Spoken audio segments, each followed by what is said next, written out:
TikTok users. Tapos na tayo sa ano Pinakita ko na kung alin yung mga binanggit kong prediction sa TikTok moment number 132 yung tumama.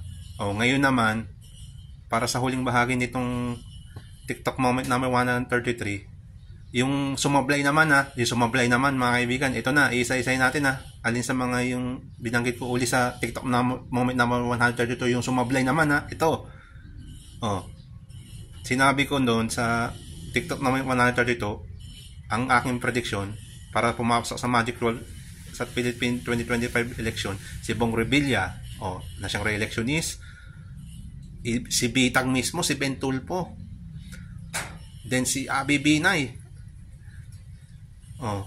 tapos yung si Willie Revilla at si Manny Pacquiao, kasi idol ko to, matagal ko ng idol to sa larangan ng boxing doon sa sports na yun.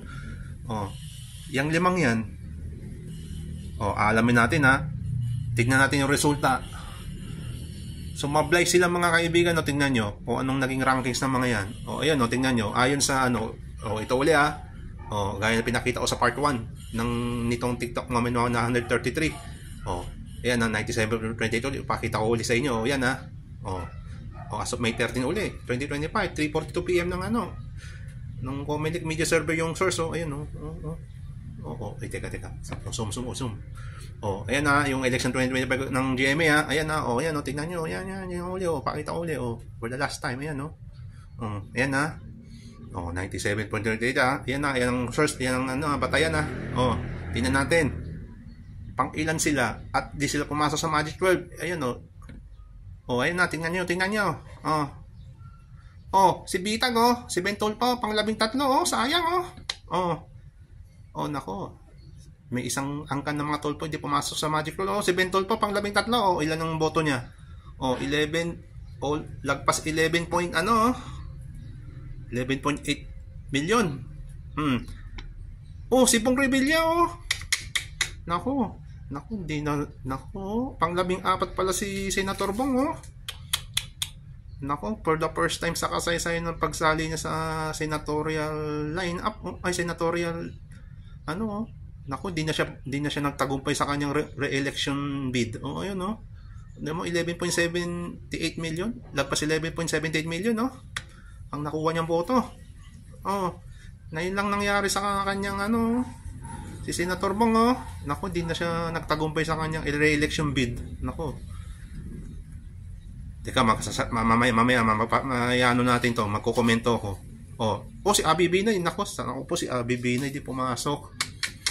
Kasi si Abby Binay, isa sa last minute na prediction ko sa kanya Last minute na yan Sinabi ko na yan sa part 1 ng nitong TikTok moment number 133. Sinabi ko na yan kanina. Last minute na i-predict ko si Abby Binay. Tingnan mo ilang ginawa niyang boto. 11.5 million lang. Tapos si Manny Pacquiao. Nako, si Manny Pacquiao pang 18.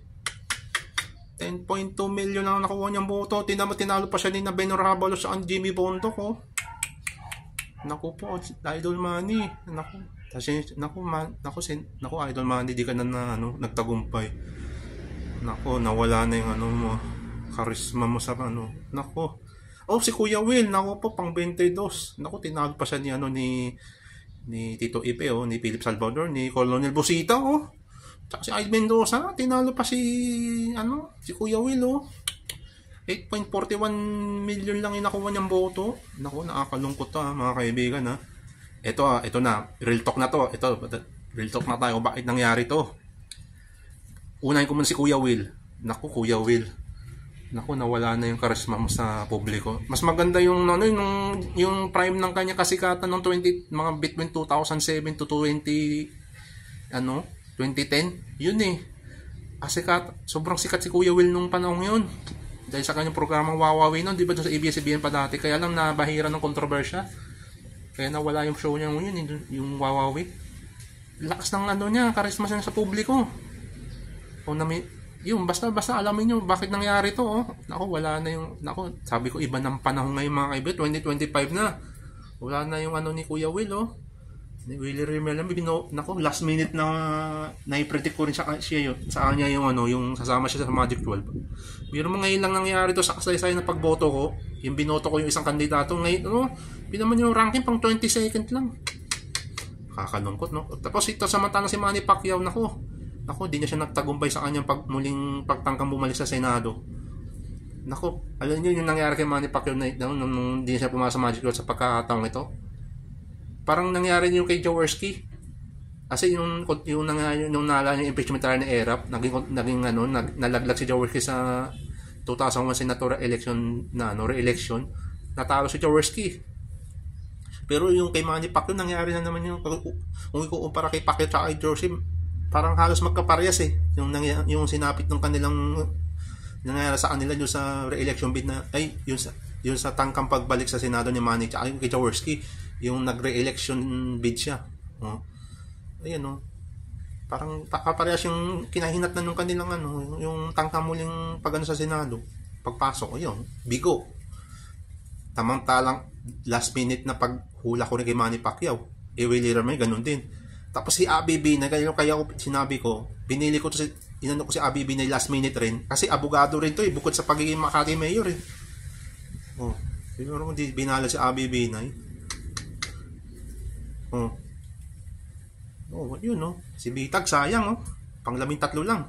Hindi sana, dalawa na sila ni Erwin Tulfo na pumasok sa Magic 12. Ito si Bong Reville, tingin ko, babalik ulit to sa babalik to sa pagtatakbo ulit to sa 2020 or sa 2030, etc. Para kay Jingo Estrada yun, di ba, may sasabihin ng iba, may kaso, may kaso si Bong Revilla. Na yun, hindi na bago yun. Bakit si Jingo Estrada, sinuwerte lang nung 2022, panglamindalo pa si Jingo Estrada, pero nung una natalo yun nung 2019. Di pumasok sa Magic 12. Samantala sa 2022, pumasok na si Jingo Estrada, sinuwerte pa. Pumasok sa Magic 12. Biro nyo yun. Pero tingin ko si Senator Bong Revilla, babalik pa yan eh. Sasali pa yan sa senatorial election yan sa 2028 o sa iba pang taon. Babalik yan, huwag kayo mag-alala. Makakabalik sa senatoria, pero bahala na si Batman kung anong kasi nagbago ng panahon talaga ngayon mga kaibigan, nag-iba na yung hip ng hangin Samantalang itong mga kaibigan itong ito si Senator Kiko Pangilinan, ito di ba natatalo si Senator Kiko sa lahat ng pagtakbo niya sa senatorial si Kiko Pangilinan, di na ako di na ako magtataka. Lahat di na matakabay nanalo si Kiko Pangilinan. Pero ito si Bam Aquino mga kaibigan, dito nagulat for the first time sa kasaysayan na pagboto ko sa eleksyon. Bam Aquino pangalawa Tingnan nyo, Bam Aquino number 2. Tapos ang pumasok sa Magic 12 yung hindi ko binoto, si Marco Leta. Ayan. Yung nanguna sa ng ABS-CBN, yung di nabigyan ng prangkisan 2020, pandemic ng COVID-19.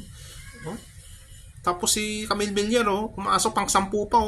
Si Amy Marcos, doon lang mapapasok. Dapat doon na lang ko nung una kaso last minute, parang kasi nagkaroon ng issue nung dapat dapat ko to si Camille Villar tsaka si nagadalawang isip ako noon. Inendorso ni BP Sara Duterte, pumasok, Tapos si Bam Aquino, alam niyo bakit pumasok, pangalawa to si Bam Aquino?